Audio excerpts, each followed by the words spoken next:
আসসালামু আলাইকুম, আশা করি সবাই ভালো আছেন। সো আমরা এখন এখানের জন্য কাস্টম কিছু এলিমেন্টস সংগ্রহ করব, ঠিক আছে। সো সার্চ বারে এসে আমরা এখানে লিখব freepik.com, দেন এন্টার, ঠিক আছে। আসার পর এখানে নিজের জিমেলটা দিয়ে একটা অ্যাকাউন্ট খুলে ফেলবেন, ঠিক আছে। সো এখান থেকে আপনি ফ্রিতে ওদেরকে কোনো রকম পেমেন্ট করা ছাড়া আপনার ওই একটা অ্যাকাউন্ট দিয়ে দৈনিক 6 থেকে 7টা ফাইল ডাউনলোড করতে পারবেন। কীভাবে করবেন দেখাচ্ছি। সো এখানে ভেক্টরে যাবেন, দেন ফ্রিতে ক্লিক করবেন। এখানে লিখবেন ফ্যাশন বিজনেস কার্ড, ঠিক আছে, লিখলেন।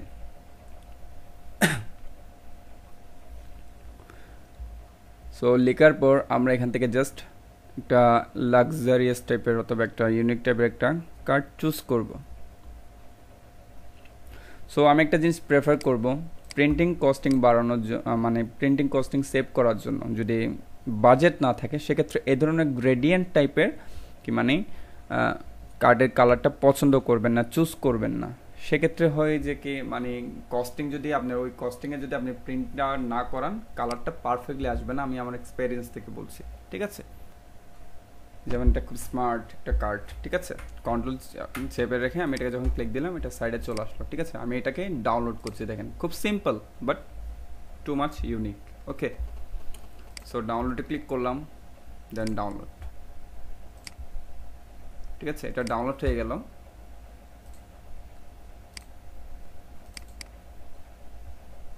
সো দুইবার ডাউনলোড করে ফেলছি আনফরচুনেটলি, ঠিক আছে।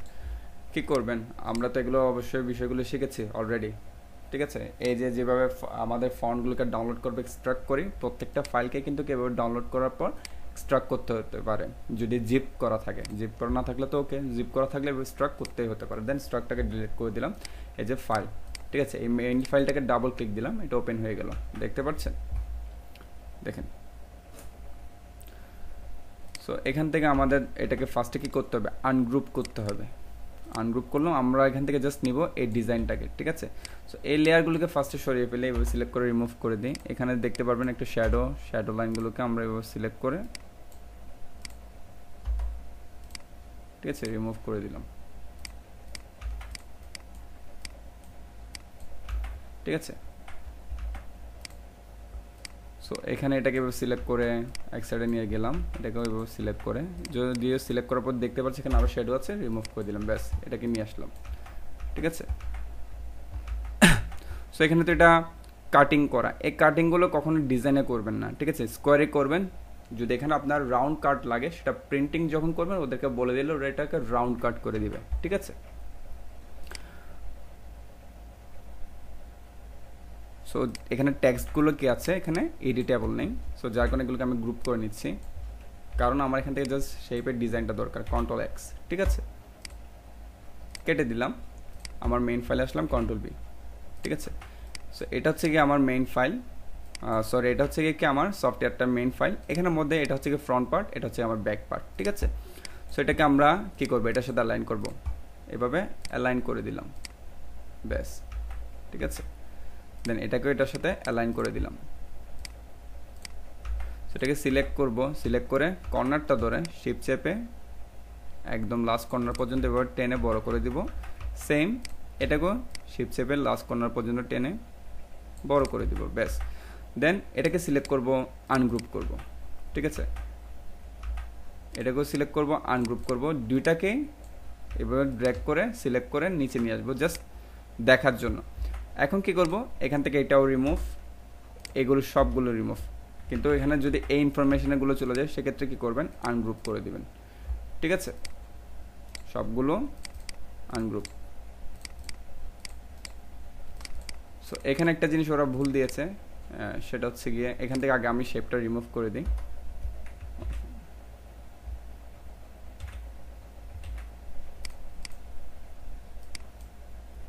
শেপ রিমুভ করার পর দেখতে পাচ্ছি আবার হোয়াইট একটা শেপ আছে, সমস্যা নেই, আচ্ছা।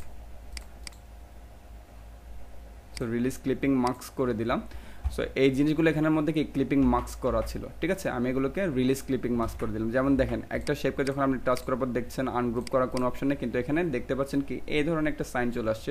সেক্ষেত্রে মনে করবেন এই জিনিসগুলো এই একটা শেপের মধ্যে মার্কস করা, সেক্ষেত্রে এগুলো সিলেক্ট করে রিলিজ ক্লিপিং মার্কস দিবেন, ওগুলো সবগুলো কি একসাথে সরে যাবে। ঠিক আছে, এভাবে করে সরাই দিলাম জিনিসটা। সো এখানে সব কিছু ঠিক আছে, জাস্ট একটা জিনিস একটু গরমিল আছে, সেটা হচ্ছে কি আমি দেখিয়ে দিচ্ছি। সো এখানে একটা জিনিস ভুল দিয়েছে, সেটা হচ্ছে কি লোকেশন উপরে দিয়েছে, লোকেশন সব সময় নিচে থাকবে। ঠিক আছে, লোকেশন সব সময় কি থাকবে, সবার নিচে থাকবে। ঠিক আছে, সো আমি এখানে একটা কাজ করি, এটাকে এভাবে করে নিচে নিয়ে আসি, আমি এগুলোকে এবার ড্র্যাগ করে এটাকে বাদ দিলাম, এটাকে সিলেক্ট করলাম, অ্যালাইনমেন্টটা ঠিক করে দিই এগুলোর মধ্যে, আবার ফাইন ঠিক করে দিই, আমি একটু ড্র্যাগ করে উপরে তুলে দিই, ব্যাস হয়ে গেল। এখান থেকে কিউআর কোডটা আমি রিমুভ করে দিই, বিকজ অফ আমরা কিউআর কোড করা শিখবো। ঠিক আছে, সো এখানে ব্র্যান্ড লোগোর ট্যাগ লাইন এটা এভাবে থাকুক, ব্যাক পার্টটা অবভিয়াসলি শুধু ব্র্যান্ড লোগোর ট্যাগ লাইনটা দিবেন, আর কিছু দিবেন না। ঠিক আছে, এটা এভাবে থাকুক, জাস্ট রিলিজ ক্লিপিং মার্কস করে ওই শেপগুলোকে এভাবে রিমুভ করে দিই, ব্যাস হয়ে গেল। ঠিক আছে, এগুলো রেখেছি জাস্ট কিসের জন্য, আমি বুঝতে পারার জন্য, ডিজাইনটার কোথায় কী ইউজ করবো এই জন্য। ঠিক আছে, যখন আমরা আমাদের লোগো করা শিখবো, লোগো ক্লাসের লোগো ডিজাইনগুলো করা শিখবো, সেক্ষেত্রে হবে কি আমরা এখানে আমাদের লোগোটা বসাবো, বাট আপাতত প্র্যাকটিস পারপাসে আমরা এতটুকুতেই রাখবো। ঠিক আছে, সো এই যে বিজি ব্যাকগ্রাউন্ডটাকে এভাবে আনলক করলাম, সবগুলোকে এবার ড্র্যাগ করে সিলেক্ট করবো। দেখেন সিলেক্ট করার পর শিফট এম দিব, অল্টার ক্লিক করে এখানে একটা ক্লিক, এখানে একটা ক্লিক, আমাদের এত ক্লিপিং মার্কস করে এত ফাইল বানানোর দরকার নেই, ব্যাস হয়ে গেল। ঠিক আছে, শেপ বরাবর সবগুলো কাটাকাটি হয়ে গেল, জাস্ট এটাকে রাখলাম, ডিজাইনটা এটার মতো করে আমরা যাতে বোঝাতে পারি, মানে কি বসাতে পারি। ঠিক আছে, সো এত স্টাইলিশ ফন্ট দেওয়ার দরকার নেই, সিম্পলিসিটি কিছু ফন্ট ইউজ করবো আমরা। এখান থেকে কি ইউজ করবো, জাস্ট একটা ফন্টই এনাফ, সেটা হচ্ছে কি লাটো ফন্ট। ঠিক আছে, লাটো ফন্টটা কীভাবে নেবেন সেটা যদি না পারেন আমার থেকে নিয়ে নিতে পারেন, অথবা এখান থেকে সার্চ করবেন লাটো ফন্ট, এন্টার দিবেন। ঠিক আছে, দেন যাবেন এখান থেকে ডাউনলোড করে সেম এক্সট্রাক্ট করে ইনস্টল করে দিবেন। যতগুলো ভার্সন আসবে লাটুর, কিন্তু অনেকগুলো, লাটু লাইট, তারপর ইটালিক, বোল্ড, ব্ল্যাক, সবগুলো আসবে, অনেকগুলো ভার্সন আসবে, সবগুলোই ইনস্টল করে ফেলবেন। ঠিক আছে, সো সাপোজ আমি এখানে লিখলাম, দেখেন এই ফরমেশনগুলো কি ফন্ট ইউজ করবেন, কত সাইজে দিবেন, এটা হচ্ছে মেন বিষয়। ফার্স্টে ক্লিক দিবেন টাইপ টু লাইনে, দেন হোয়াইট কালার করে দিবেন, কন্ট্রোল টি দিবেন, লাটো, লাটো লিখলাম, লেখার পর সাপোজ এখান থেকে বোল্ড দিবেন। ঠিক আছে, পয়েন্ট কত, এটা সাইজ কত, 12, মিনিমাম 13 অথবা 14 অথবা 15তে রাখবেন। ঠিক আছে, রাখার পর এখানে সাপোজ আপনি আপনার নাম দিতে পারেন। ঠিক আছে, সাপোজ আমি আমার যেটা সব জায়গায় নাম ইউজ করে আমি লিখলাম জাস্ট স্টেজ সিফাত। ঠিক আছে, এভাবে লিখলাম। ঠিক আছে, এটাকে এভাবে রাখলাম, ফাইন। চাইলে এখান থেকে এটাকে আমি অল্টার করে ক্লিক করে কি করলাম, কপি করলাম। কীভাবে, অল্টার ক্লিক করে কপি করলাম। চাইলে আমি এটার ফন্ট স্টাইলটা একটু চেঞ্জ করতে পারি নামের ক্ষেত্রে, জাস্ট নামটার ক্ষেত্রে, বাট তাই বলে এ ধরনের কোনো ফন্ট দিব না, এই যে এখন যেটা দেখাচ্ছে এ ধরনের কোনো ফন্ট দিব না, বোল্ড ফন্ট দেবো, কিন্তু একটু স্টাইলিশ দিতে পারি, কিন্তু তাই বলে এমন না যে কি একদম জিনিসটাকে খ্যাত করে ফেলবো। ঠিক আছে, সাপোজ এখান থেকে আমি দেখি একটু বোল্ড টাইপের স্মার্টফোন,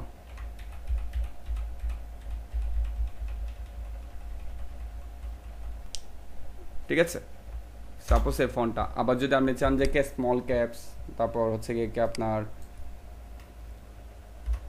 একটু টানা হাতের লেখা দিবেন। ঠিক আছে, সেক্ষেত্রে এভাবে দিতে পারেন, দেখাচ্ছে যে স্টাইল কীভাবে দিতে পারেন, নামটার ক্ষেত্রে ফোকাস করতে পারবেন শুধু মেইন নেমের ক্ষেত্রে, কিন্তু তাই বলে একদমই এমন না যে কি যেটা একদমই সুন্দর দেখাবে না। সাপোজ আমি এই নেমটাকে এখান থেকে কপি করে নিই। ঠিক আছে, গুগলে যাই, ডা ফন্টে গেলাম, ডা ফন্টে গিয়ে আমি এখান থেকে ক্যালিগ্রাফি ফন্টে যাব, দেন এখান থেকে পেস্ট করে এন্টার দিলাম। ঠিক আছে, সো আমি এখান থেকে ফন্টের স্টাইল দেখে নিতে পারবো কোনটা কেমন দেখাবে। সো ক্যালিগ্রাফি ফন্টে যদি খুব বেশি একটু এদিক সেদিক মনে হয়, এখানে একটা ফন্টের আরেকটা ক্যাটাগরি পাবেন হ্যান্ড রাইটেন। ঠিক আছে, এখান থেকে ফন্টটা দিতে পারেন। ঠিক আছে, সো স্টাইলগুলো দেখাচ্ছি, বাট একদমই বোঝা যাবে না ওই টাইপসের ফন্ট দেওয়ার কোনো দরকার নেই। সো আমি স্মার্ট একটা ফন্ট, আমি লাটোই প্রেফার করবো সবসময়। ঠিক আছে, সো দিলাম, এতটুকুতে রাখলাম, ব্যাস। দেওয়ার পর এটাকে একটু উপরে নিয়ে আসলাম, এখানে টাইটেলটা একটু ছোট দিয়েছি আমি, ঠিক আছে। সো এখন এখানে আপনি কি আপনি লিখবেন এখানে অল ক্যাপসে, ঠিক আছে, ফ্যাশন আমি লিখলাম, আপনি তো ফ্যাশন ডিজাইনারে লিখবেন, ঠিক আছে, আমি জাস্ট ফ্যাশন ডিজাইনারে লিখি, ঠিক আছে, ফ্যাশন ডিজাইনার লিখলাম। লাটোতে গিয়ে এখানে বোল্ড থেকে এটাকে কী করব, রেগুলার করে দিব, রেগুলার করে দিয়ে এটা পয়েন্ট মিনিমাম 10 করে দিব, ঠিক আছে। সো 10 করে দেওয়ার পর দেখতেছি এটা আমরা টাইটেলটা ঠিক আছে বড়ই দেখাচ্ছে, বাট আমাদের এটার সাইজটা একটু ছোট হয়ে গেছে, সেক্ষেত্রে এটার সাইজটা একটু বড় করে দিলাম, ঠিক আছে। দেন এটার সাইজ আরেকটু ছোট করে দিলাম, 6-এ দিলাম অথবা 7-এ দিলাম, ঠিক আছে। 7-এ দেওয়ার পর কী করবো, এতটুকু পর্যন্ত এটাকে 10 আনবো না, এই যে এখানে ভার্টিক্যাল স্পেস যেটা আছে এটাকে জাস্ট ক্লিক করে ধরে রাখবো, ঠিক আছে, অথবা শিফট চেপে ধরে রাখলে একটু তাড়াতাড়ি বড় হবে। দেন একটা আইডিয়া ওয়াইজ এটাকে আমরা এভাবে করে কি টাইটেলটা বসিয়ে দেবো, এভাবে দিব না, এটা খুবই অকওয়ার্ড লাগে, প্রফেশনালভাবে এভাবে দিব, ঠিক আছে। গেল, সেখান থেকে এটাকে আবার কপি করে নিই, এখান থেকে লাঠু থেকে রেগুলারে যাই, ঠিক আছে। সো এটার পয়েন্টের সাইজ এখন কি করে দিব, 7 অথবা 8, ওকে, 8 দেওয়া যেতে পারে। এখানে এর মতো আমরা হোয়াইট ফন্ট ইউজ করা আমাদের কোনো মানে হয় না, আমরা 7 ইউজ করলাম অথবা 6, ঠিক আছে। সো এখানে সাপোজ এভাবে করে কপি করে কয়েকটা ভার্সন নিয়ে নিই, ঠিক আছে। নেওয়ার পর এখানে মোবাইল নাম্বার দিব, মোবাইল নাম্বার আগে অবভিয়াসলি প্লাস দিবেন, তারপর আমাদের বাংলাদেশের যেটা কোড সেটা দিবেন 88 দেন 0। সো এখানে দেওয়ার পর এভাবে আপনার নাম্বারটা আপনি দিয়ে দিবেন, ঠিক আছে। দিয়ে দেওয়ার পর এখানে আপনার জিমেলটা আপনি দিতে পারেন, ঠিক আছে। আমি দিলাম সাপোজ ছোট হাতের, জিমেল কখনো বড় হাতের হয় না, ঠিক আছে, জিমেল সবসময় ছোট হাতের হবে। সো জিমেল সবসময় ছোট হাতের দিতে হবে। সাপোজ আমি দিলাম fashion.design@gmail.com, ঠিক আছে। সো আপনার মেল সেটা জিমেল হতে হবে কথা নেই, যেটা আপনার পার্সোনাল মেল সেটা দিতে পারেন। তারপর আপনার ওয়েবসাইট যদি থাকে ইউজ করবেন, মানে ওয়েবসাইটের জায়গায় চাইলে আপনি আপনার পার্সোনাল পোর্টফোলিও সাইট অথবা আপনার সব ব্র্যান্ডে ইউজ করতে পারেন, দিতে না চাইলে কোনো সমস্যা নেই। সো আমি এখানে লিখে দিলাম একটা এক্সাম্পল, www.fashion.com। সো একটা কাজ করতে হবে, একটু নিয়ে আসি, অল ক্যাপসের জন্য একটু বারবার একটু ঝামেলা পোহাতে হচ্ছে।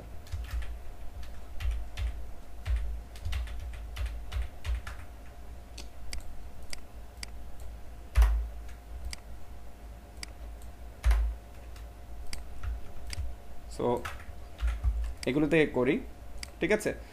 সো এখন এখানে আমরা লিখে দিব সাপোজ www.website অ্যাড্রেস, একটা এক্সাম্পল দিলাম আর কি .com, ঠিক আছে। সেগুলোকে অ্যালাইনমেন্ট করব, যদি এখানে আরও কিছু কাজ আছে, কাজটার মধ্যে হচ্ছে কি লোকেশনের ক্ষেত্রে সাপোজ আমি এখানে লিখলাম সাপোজ একটা অ্যাড্রেস লিখি,